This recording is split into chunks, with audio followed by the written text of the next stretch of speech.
Hey guys, TheRick here, bringing you another video. It's one-on-one time with TheRick, and today's special guest is Cyberaquarist. Glad to have you on the show. Hey Rick, thanks for having me. I just want to say I'm a big fan of your channel. You've got a lot of great content, a lot of good things going on right now, including the series, and I'm honored to be a part of it. Alright, now let's move on to the first question. Everyone gets this question. How long have you been in the hobby, and what do you love most about it? Well, Rick, try to keep this as brief as possible, giving you guys a little bit of a background on me, but this coming June will make 33 years that I've been keeping aquariums. As most people have said, I remember the goldfish bowls, as a child, but my dad was a big fisherman, and I remember the first time he took me fishing, we went out in a boat, and the water was relatively clear, and you could see down into the water. It was springtime. You could see the fish on bed, you could see the driftwood and the plants and the rocks, and I was really fascinated.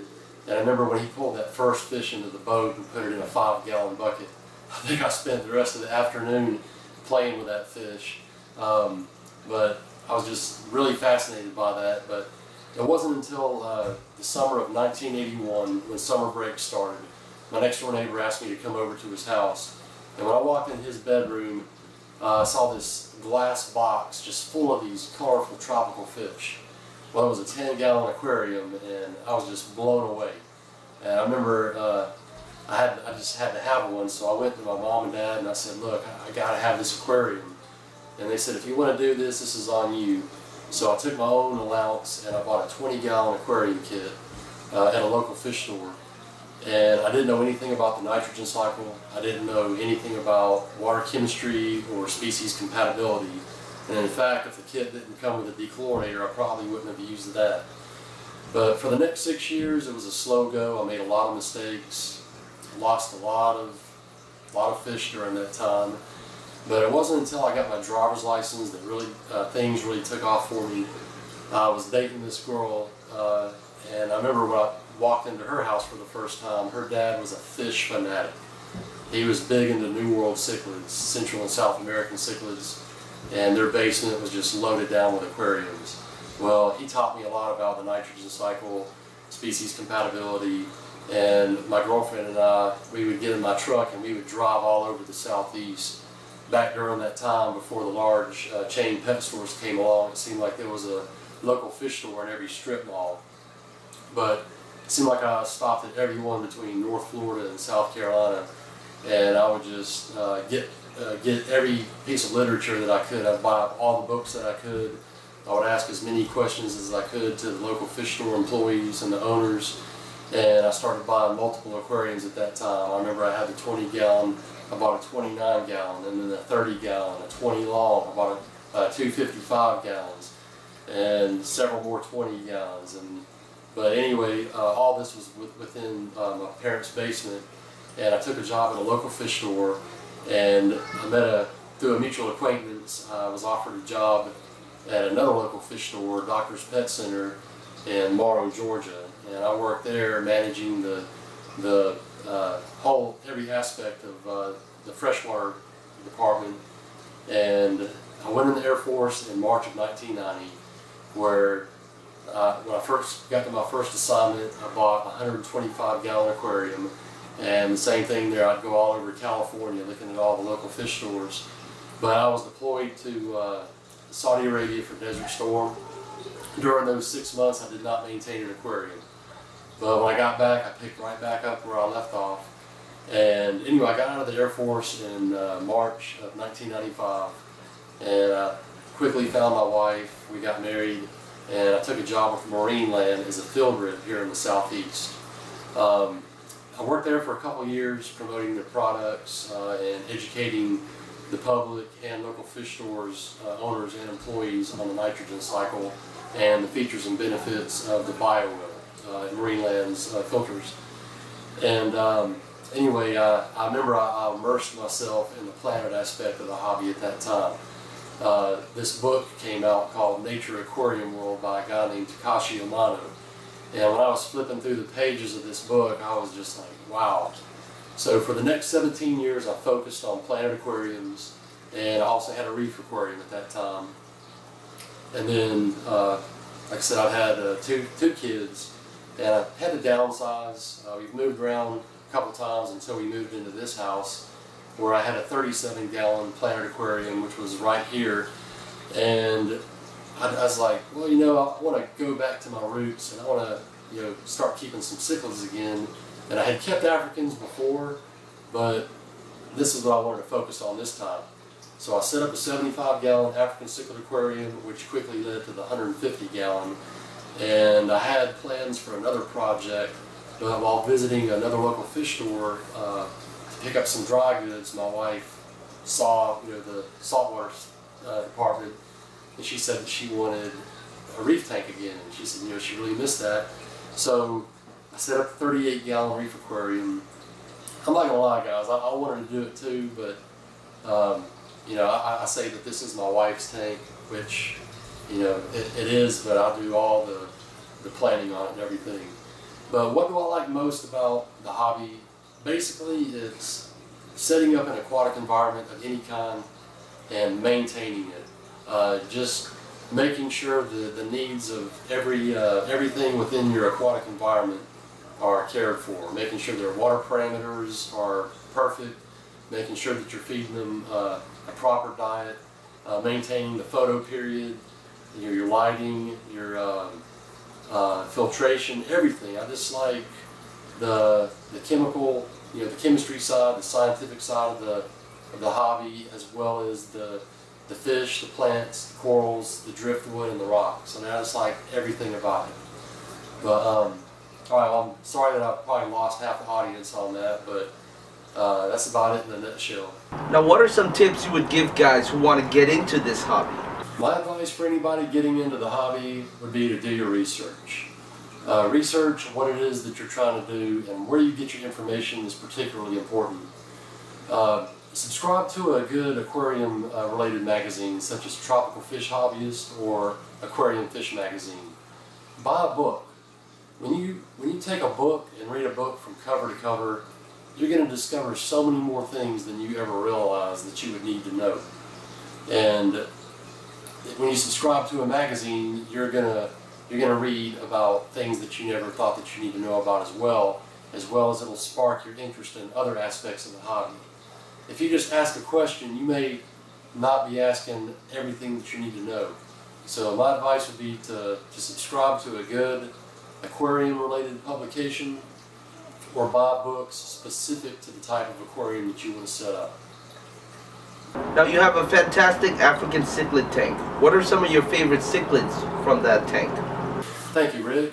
As far as favorite fish, I would have to say, in terms of uniqueness and coloration, probably my insignis here. My Protomelis spilinotus tanzania is the scientific name. But in terms of just general favorite fish would be my Acai. Some people say ACI, but right here.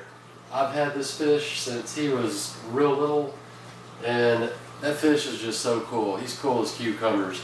Every time I come home and had a hard day's work, I'll sit over here in my chair, and he just comes over there, just chilling out, as if to say, "Hey, what's up, bud? You know, welcome home." And you know, he's also the peacemaker. Seems like, you know, whenever two fish start to get in a scuffle, he goes over there and just is like, "Come on, guys, let's break it up and chill out." But that fish definitely has the most personality, and you see, I mean, he's every bit as long as my hand, so he's a beast. Now, what would you say is the easiest and hardest part of setting up your reef tank? Well, Rick, I'd have to say that the easiest part of setting up my reef aquarium was making use of the advances in today's equipment technology. I mean, a couple years ago, you couldn't find an LED fixture that was fully programmable to provide a sunrise and sunset effect within the proper spectrum to grow corals at the price range that you can find today. Protein skimmers have come a long way. The advances in media is just phenomenal. Right now, all my critical parameters, nitrate and phosphate, are at 0 parts per million, thanks to advances in media technology. And I'd have to say the hardest part about setting up the reef aquarium is, as with any aquarium, whenever I start an aquarium, I have a visualization in my mind of how I want it to look. And finding those pieces of the puzzle can be very difficult, especially if you're, limited to what you can find locally. You may not always find the exact coral that you want or the type of fish. A lot of fish stores will say they can get you what you want, but sometimes they can't. So that's probably been the most difficult thing, is obtaining all the types of corals that I've been looking for. And almost there, just have a couple more to go. But it's been a job trying to get all the pieces of the puzzle together. Now, has your family shown interest in your hobby and your channel?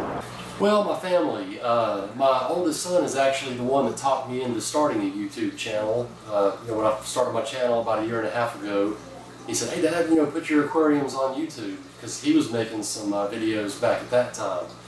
My wife, I've drugged her to fish stores for 16 years now, and she's been with me through the craze. Not the height of my craze, but she's been with me for 16 years of it. And she's as interested about as much as anybody that doesn't care about fish could be. Like I said, she wanted the reef aquarium. I got that, and she's shown a little more interest in it. She'll come in here like on the weekends when she's cleaning the house, and she'll call me in here to take a look at something in the reef aquarium. So I'm thankful for that much. And she actually helped me with some of the mushrooms I got in. It was really exciting. The other shipment I got in, I had to have her place a piece of netting around a piece of rock that the mushrooms were on, and she was actually helping me with that. Before, she'd say, "You're on your own." Now there is some hope for one member of my family, and that's my 5-year-old. He really loves the fish. He named all of them in the reef tank, and when I'm running calcium, magnesium, and alkalinity tests, I let him help me with that. I let him tell me when the colors change, and I try explaining to him what's going on in the aquarium. He's a little young to learn all that stuff, but at least he's showing an interest. So there is hope. And my final question, everyone gets this as well. Any plans, projects, or series coming to your channel in the near future? As far as my channel goes, I don't really have anything set in stone right now, although I'm always brainstorming. And actually, thanks to you planted a seed in my mind of setting up one of my 10 gallons as an Apistogramma borrelli biotope. After watching your top 3 favorite dwarf cichlids, that's been on my mind a lot lately. And another thing, I've always wanted to set up a paludarium, and I think it'd be really cool to have a series, sort of like TheRick's Adventures. I have access through my work to 5 reservoirs as well as wetlands, where I can obtain driftwood, rocks, terrestrial plants for a paludarium, as well as aquatic plants. And to me it would be interesting as well as satisfying to be able to set up a paludarium and to place everything within that paludarium from stuff that you find on your own. Now, as long as YouTube allows us to upload videos, you're going to be seeing videos by Cyberaquarist for quite some time, but I'm more focused on providing better quality, informative videos more so than quantity at the moment. I really just don't have the time to make the videos like I did my first year, because my son's 15 years old, he's got his learner's license. My 5-year-old is getting into things. But anyway, I'll be here for a long time. I'm not going anywhere, and I hope that I just can provide as much information to you guys as possible. Alright, big shout out to you, Cyberaquarist, for taking the time to do this interview with me. Thanks again, Rick, for having me on this series. I truly appreciate it, and I hope that you reach your 10,000 subscriber goal this year. I kind of have a feeling you're not going to have a problem getting there. So, thanks again, Rick. Take care. Make sure to check him out, guys, and subscribe to his channel. That's been another one-on-one with the Rick. If you have any suggestions for another one-on-one, please leave it in the comments below. And as always, rate, comment, and subscribe. Thanks for watching. Take care.